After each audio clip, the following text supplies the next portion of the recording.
I do a lot of different types of art. I do acrylic, watercolor, and pencil. So, but today I'm sharing my pencil drawings. As you can see, my sketch pad has been through it, so it's kind of fell apart. So the pictures are actually all loose in here, so I'm just gonna pull them out. I do like this Strathmore black mixed media sketch pad. It's one of my favorites to work with. I love working on black. So this is one of my favorite and fairly inexpensive sketch pads to work with. As we look through these, I want you to let me know in the comments below which one that you like best and which one you would like to see as a potential journal cover. So this was just a quick, simple little floral of a purple wildflower. I live on 10 acres and there are wildflowers everywhere, and there were some wildflowers blooming this spring that inspired this particular drawing. It's just done with a mix of purples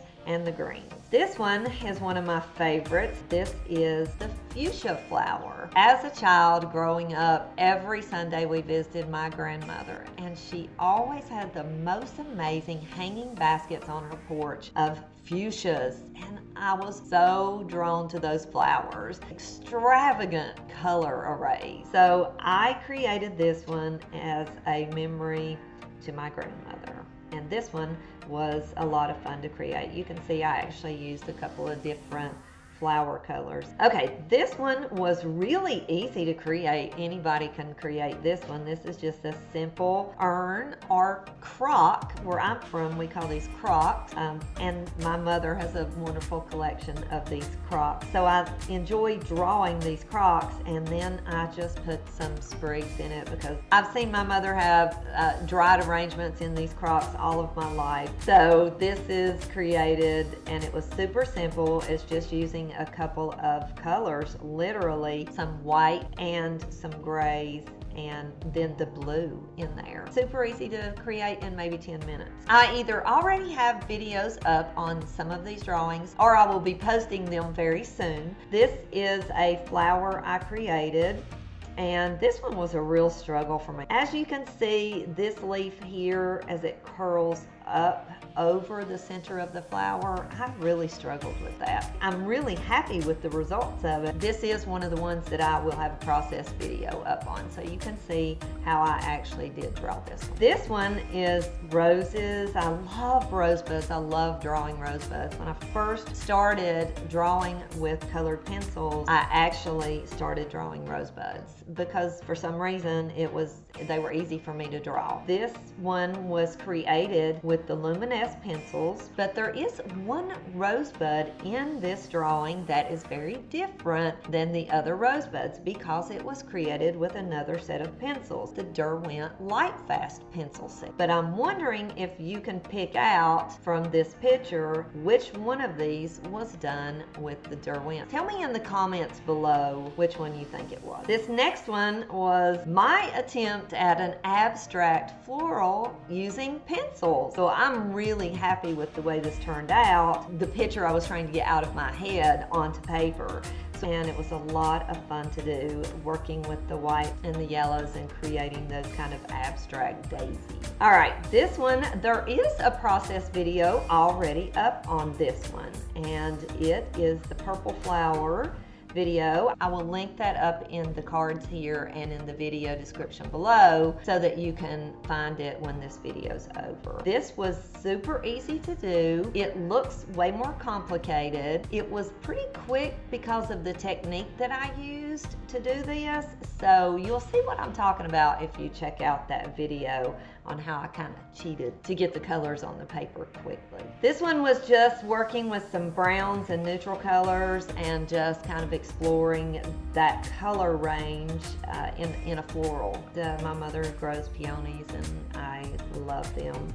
Hers are not anywhere near this color, so I was kind of going off on my own in the colors of it. Love the way that turned out. This one is a little bit different. This is from my love of the Monet water lilies, which this is no Monet, I realize that, but it's a great start for any beginner artist on doing water lilies. And I actually will do a process video on this one as well. I love the black background. It just gives a great like dark water look here without even having to draw any water in there. There's something about water lilies or lotus flowers that have always intrigued me. This is another crock. This was super easy to do, and another crock in a terracotta colors, and I just went all whimsical on this one and did the sprigs coming out of it as well too. And I probably could have added some sprigs coming over the front here, and it would have made it give it a little bit more dimensional look. We're all learning as we go here in our artist journey. So this one was super easy to do too,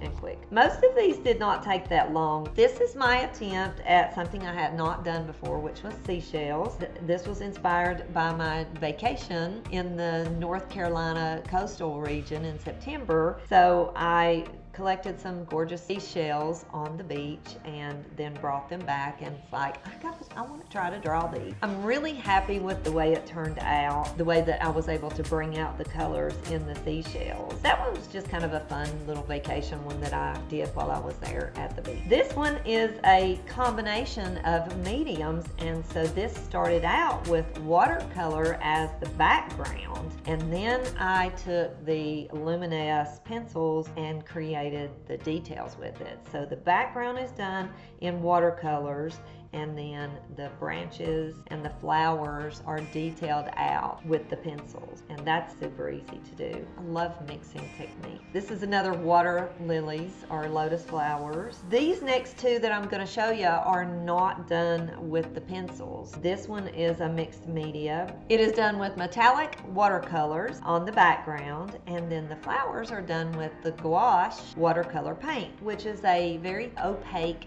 type of watercolor paint. And so I was experimenting with that, and I love metallic watercolors. You can't really see on the video how well they show up, but they really are beautiful on the black paper especially. And then this one was done with a really neat little product that I just discovered, and I was just playing around with it, but I wanted to show this because I'll do a process video on this one. This process video is going to show you the coolest art supply I've run across in a while.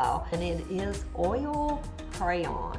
They're fun to work with. I'm still exploring them, and this was just kind of a quick, like 6-minute job for this flower. It's really fun. If you want to learn more about that, then make sure you are subscribed and watch for that. Let me know which one of these that is your pick and that you would like to see on a journal or a t-shirt or handbag or mug. So in my upcoming videos, you'll see the one that wins the vote from this video today in a published journal. So if you're an artist and you want to learn how to get your artwork on journal covers published on Amazon for recurring sales forever, make sure you check out this video here.